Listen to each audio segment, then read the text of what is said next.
Hello friend, क्या आप embroidery machine खरीदने के मूड में हैं और सोच रहे हैं कि हमको कौन सी मशीन लेनी चाहिए और कौन सी मशीन नहीं लेनी चाहिए? तो ये वीडियो आपके लिए कारगर होने वाली है, क्योंकि हम इस वीडियो में बताने वाले हैं कि कौन सी टेक्नोलॉजी की मशीन आपको किस पर्पज़ से लेना चाहिए और किस पर्पज़ से नहीं लेना चाहिए। तो चलते हैं अपने मेन टॉपिक्स पे। तो अगर हम देखते हैं कि क्वालिटी और अगर ड्यूरेबिलिटी की बात करें, तो इसमें हम देखते हैं कि चाइनीज़ हमारे लिए अच्छी है, चाइनीज़ टेक्नोलॉजी या जापानीज़ टेक्नोलॉजी में जाना चाहिए, या और उससे सिमिलर किसी उसमें ब्रांड में जाना चाहिए। तो अगर आप जापानीज़ टेक्नोलॉजी की में अगर जाते हैं तो उसमें जो है आपको हाई क्वालिटी की सारे स्टैंडर्ड आपको मिलेंगे, हाई क्वालिटी के सारे पार्ट्स मिलेंगे, हाई क्वालिटी के सॉफ्टवेयर मिलते हैं और मार्केट में उनका ग्लोबली उनका नाम है और आपको सपोर्ट भी अच्छा मिलता है। और क्वालिटी की बात करें तो अगर एक्सपोर्ट बिजनेस में है आपका, अगर कोई भी प्रोडक्ट एक्सपोर्ट कर रहे हैं तो उसके लिए तो काफ़ी अच्छा है। और प्रेस्टीज की बात करें, अगर कंप्लाइंस के को देखते हुए कुछ अगर आपको कंप्लाइंस भी फॉलो करना है और एक्सपोर्ट कुछ प्रोडक्ट बना रहे हैं तो उसके लिए अगर आप जापानीज मशीन टेक्नोलॉजी की मशीन ले रहे हैं तो आपके लिए काफ़ी अच्छा होगा। ये कॉस्ट की अगर इसमें अगर बात करें तो कॉस्ट तो काफ़ी कॉस्टली होता है चाइनीज़ टेक्नोलॉजी के अपेक्षा, बट इसमें जो है आपको क्वालिटी काफ़ी अच्छी मिलती है और जो मार्केट का परसेप्शंस है वो भी काफ़ी अच्छा है और कहीं पर भी सपोर्ट की हर जगह आपको अच्छा सपोर्ट मिलता है।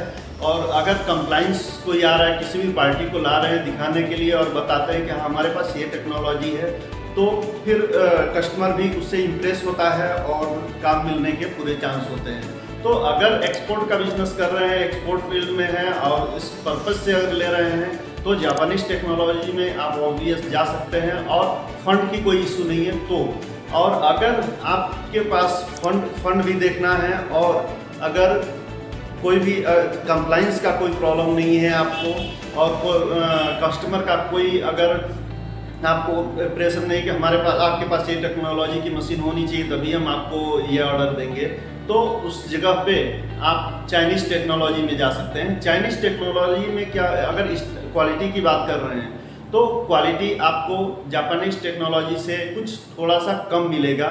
और ड्यूरेबिलिटी की बात करें तो ड्यूरेबिलिटी जो है लॉन्ग टर्म के लिए नहीं होती है, इसको शॉर्ट टर्म में ही अपना काम करके और उसके बाद से अगर आप सेल कर सकते हैं तो इससे आपका काम भी हो जाता है और जो कम पैसे में आपका पूरा काम मिल जाता है और अपना पैसे भी वसूल हो जाते हैं। तो अगर इस पर्पज़ से आप लेना चाहते हैं तो चाइनीज़ टेक्नोलॉजी परचेज कर सकते हैं।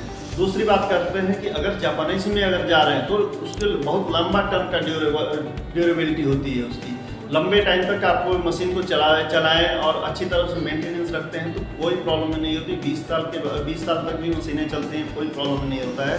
24 आवर्स चलाएं आप और तो भी कोई उसमें दिक्कत नहीं होती है। तो इन दोनों को देखते हुए आप सेलेक्ट कर सकते हैं कि हमको कॉस्ट और क्वालिटी दोनों में क्या क्या चीज़ें। अगर दूसरी बात, अगर हम टेक्नोलॉजी की बात करें, टेक्नोलॉजी और फीचर्स की बात करते हैं तो जापानीज टेक्नोलॉजी जो है ऑब्वियस एडवांस टेक्नोलॉजी है। इसके पार्ट्स और जो कुछ भी इसके सारे जो कंस्ट्रक्शन है काफ़ी अच्छी क्वालिटी के होते हैं और जो सॉफ्टवेयर इसमें यूज होते हैं सॉफ्टवेयर भी काफ़ी यूजर फ्रेंडली होता है और कोई भी इजीली इसको समझ सकता है और ऑपरेट कर सकता है। इसके अगर जाते हैं आप चाइनीज़ टेक्नोलॉजी में तो इसका जो है फीचर्स थोड़ा सा कॉम्प्लिकेटेड फील हो सकता है और जो सॉफ्टवेयर है काफ़ी यूजर फ्रेंडली, उसकी अपेक्षा ये यूजर फ्रेंडली काफ़ी नहीं होता है। दूसरी चीज़, अगर इसके पार्ट्स की बात करें तो पार्ट्स तो हर जगह अवेलेबल होते हैं, कहीं पर भी हो सकता है कहीं पर भी इसके आपको टेक्नीशियन भी हर जगह मिल जाते हैं। और कॉस्ट की बात करें इसके रखरखाव की, मेंटेनेंस की, तो आपके इसके पार्ट्स जापानीज टेक्नोलॉजी की अपेक्षा काफ़ी कम प्राइस में मिल जाते हैं और हर जगह इजली अवेलेबल भी हैं। वो चाहे इलेक्ट्रॉनिक्स पार्ट्स हो या मैकेनिकल पार्ट्स हो, दोनों पार्ट्स हर जगह मिल जाते हैं। तो ये सस्ते में आपको कम पैसे में ये आपका सारा काम इसमें हो जाता है। वो चाहे किसी भी तरह का प्रॉब्लम हो वो प्रॉब्लम आपका सॉल्व हो जाता है। तो नेक्स्ट अगर देखते हैं कॉस्ट में कई गुना चाइनीज जापानीज टेक्नोलॉजी में जाते हैं तो कई गुना काफ़ी कॉस्टली है, और उसकी अपेक्षा चाइनीज टेक्नोलॉजी की मशीनें लेते हैं तो ये बहुत ही काफ़ी मतलब दोनों के प्राइस में काफ़ी अंतर है।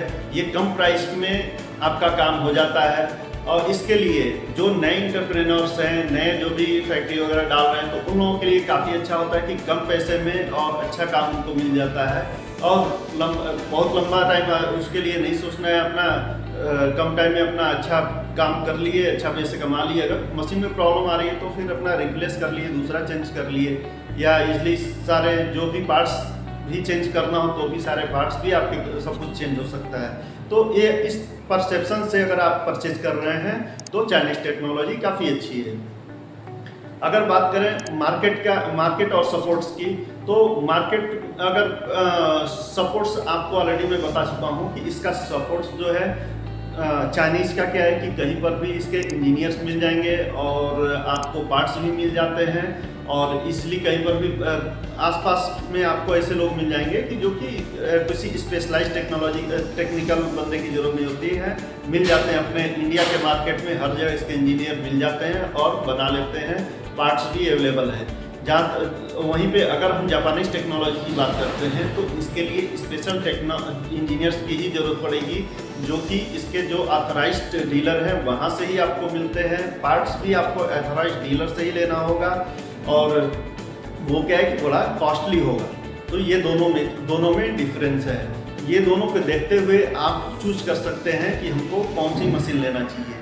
अगर आप जनरली साड़ी बना रहे हैं या सूट बना रहे हैं या और इंडियन मार्केट के लिए और कुछ काम कर रहे हैं तो इसमें कोई भी दिक्कत नहीं चाइनीज टेक्नोलॉजी लेने में, और कम पैसे में काम हो जाता है और पूरा पैसा वसूल का ये बिजनेस है।